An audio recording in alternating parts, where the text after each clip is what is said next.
Hello friends, I asked on all the social media platforms whether or not you wanted me to do a Q&A, and what do you know? You guys had some questions and I wrote them all down in my notebook. So without further ado, let's answer your macrame questions. Question number 1. How do you price your macrame? I never know what to charge. Well, the easiest way to answer is with a formula, which is here. Take a screenshot of that if you like. However, that is not my answer. For example, what if you created my owl tapestry and you found out that that took you exactly 50 hours in making it? Well, if you plug in that formula, you will find out that you will have to charge $1 million and be rich. But unfortunately, you don't know any billionaires to sell that to. So now that formula is kind of useless. So if you're selling it on Etsy, I would suggest searching on Etsy similar items and seeing what everyone else is pricing it. And then I would price it to match accordingly to their prices. You don't want to go too high and you don't want to go too low. Too low suggests that your item is cheap, and it's not. Your time is valuable. And pricing it too high, well, you have competitors and people are probably going to go for the lesser valued item. However, if you're selling more standard items such as plant hangers and rainbows and keychains, then that formula definitely makes sense. How do I stop my cords from fraying? Okay, so this isn't a straightforward answer like you'd think it would be. What ends are you talking about? Are you talking about ends that you're working on and you just don't want it to unravel as you're working on your project? Or are you talking about a finished item and you don't want it to have a fringe, you want it to be just regular straight cord? You know what? Let's head on over to my table over there and I will show you the different methods. Okay, so there are different ways in order to fuse the ends of your cords so they don't fray. The first one I'm going to show you has to do with synthetic rope. So make sure this is with synthetic rope. Don't use any other rope. Make sure it's nylon or polyester, any of those plasticky type of ropes, okay? Very dangerous. Make sure it's synthetic, okay? So what you want to do to prevent a synthetic rope from fraying, just like it is here, is you want to melt it. This will stop all the fraying. Okay, so now you can see that I have fused that end and now it will no longer fray. Okay, so that is the first way, and that is with synthetic rope. Now, if you're using a cotton material and you don't want it to fray, the 1800 old-fashioned, super ancient way to prevent it from fraying is to use some hot wax. So you want to take your candle, make sure you blow out the flame, and then you want to dip it in that hot wax. Okay, this is the old-fashioned, ancient way, is by using hot wax. So you let that dry on its own, and that is how you fuse it the old-fashioned, ancient way. But since we don't live in the 1800s, what you can do instead of that is use some fabric glue. This is a great option, and surprisingly, it doesn't take that long to dry.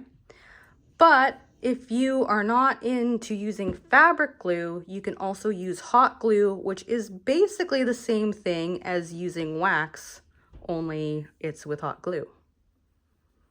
Okay? So that is how to prevent it from fraying with a cotton cord. Now, if you're working on a project and you want to prevent it from unraveling as you're working, because that can get pretty annoying when you're knotting up your work and then as you go, it starts unraveling on you. So what you can use for temporarily preventing it from fraying, you can use a little bit of masking tape and you can just wrap the end. What I do is when I'm cutting my rope, I put this on the end where I want to cut it, and then I just cut it like that. So I have a nice neat end, and this will prevent it from unraveling on you as you're working on your project.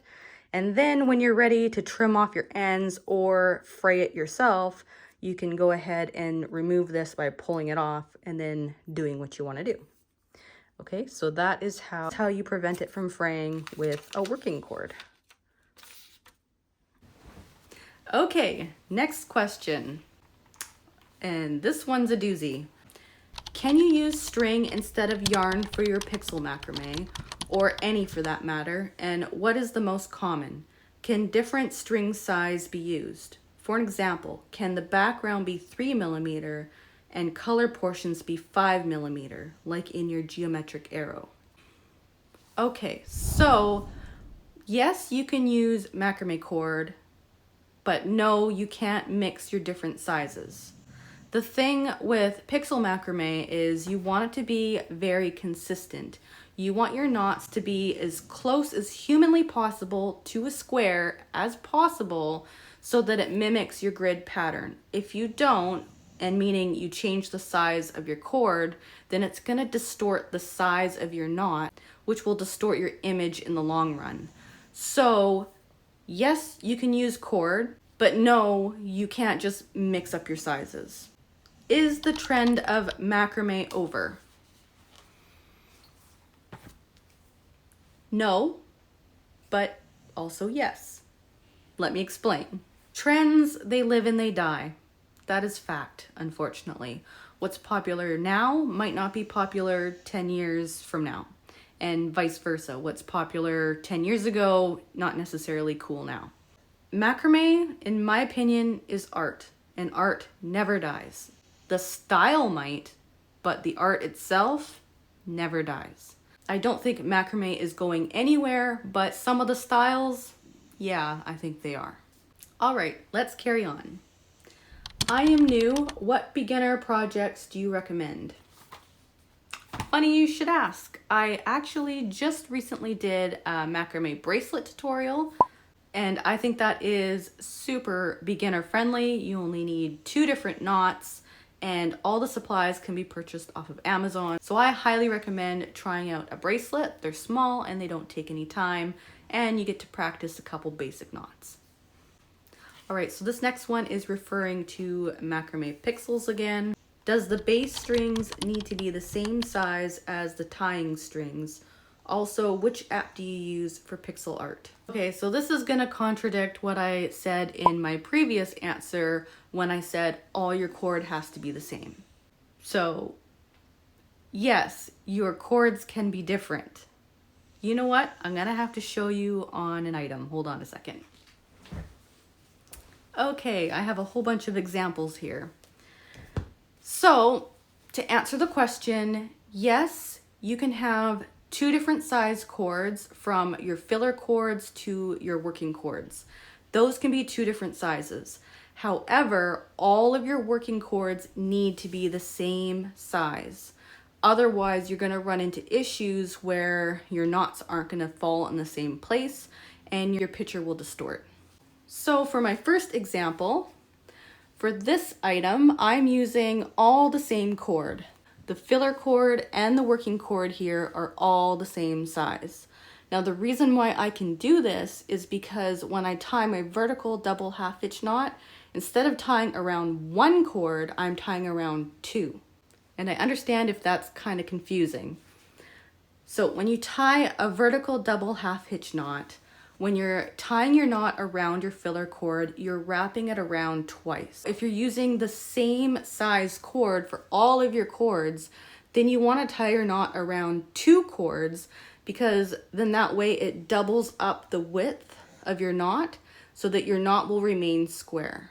Now for this example, I'm using medium worsted weight yarn and my regular cord. Now I tie each knot around 1 cord because my yarn is half the diameter of my filler cord. So when you're tying your knot and you're wrapping it around twice, half of the diameter twice is the full diameter of the cord, which makes it square. Gosh, I sure hope this isn't confusing. I'm probably gonna have to make a separate video entirely about pixel macrame. I have my first market coming up this summer. What do you find sells the most? Well, congrats on your first market. That's exciting. It depends on, your area. It depends on the market. It depends on the season. There's a lot of variables in that. And what sells great for me might not sell too well for you. What kind of market is it? Is it one that's being held at an elementary school? Is it being held at a hall?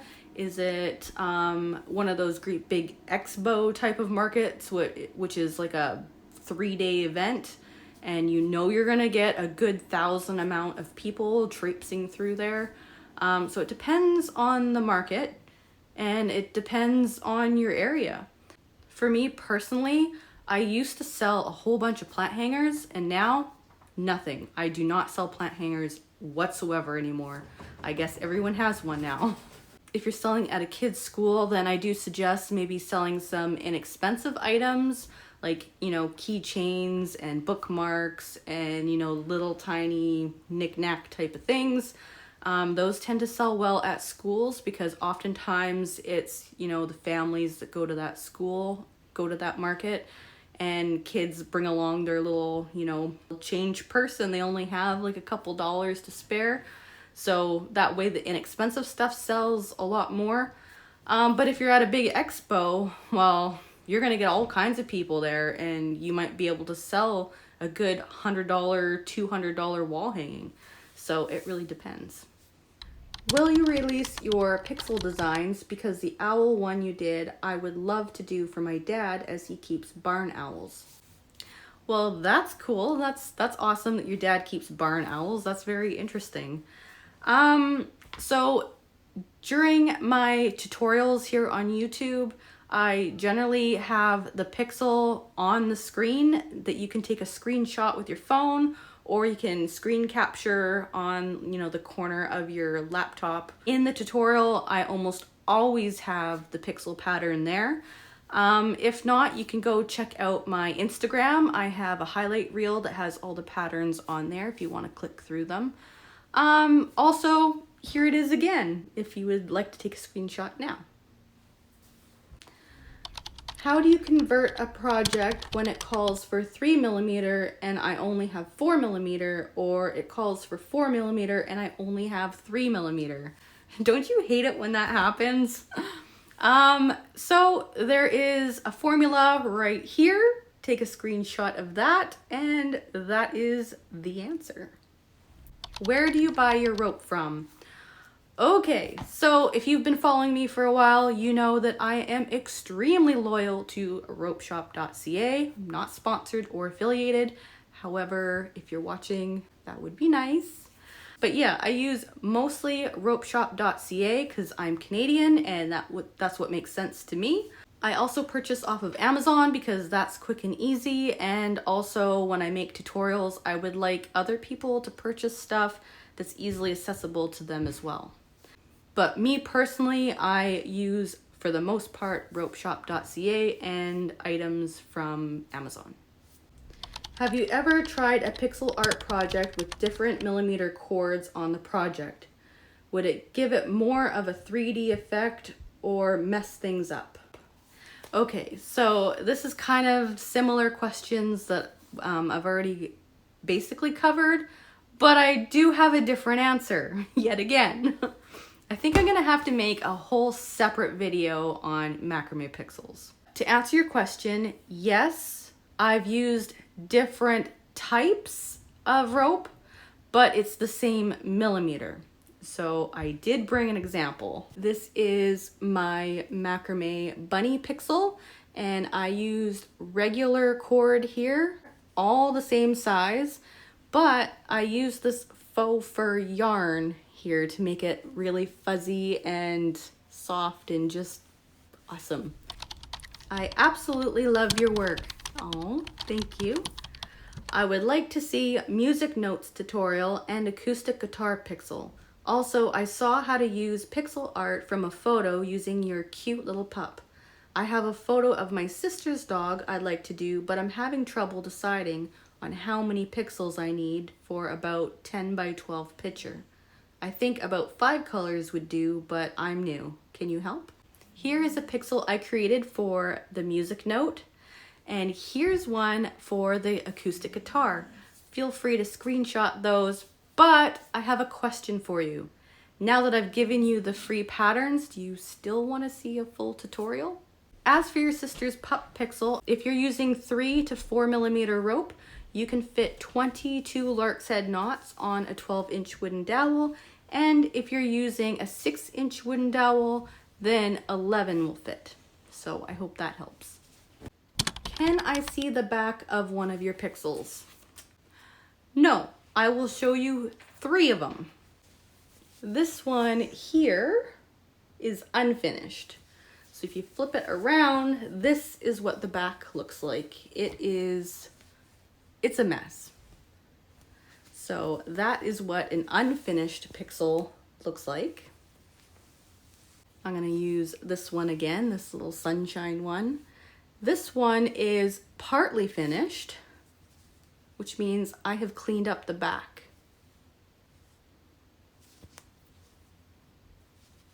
But if you want to see one that is professionally done, there's my B one.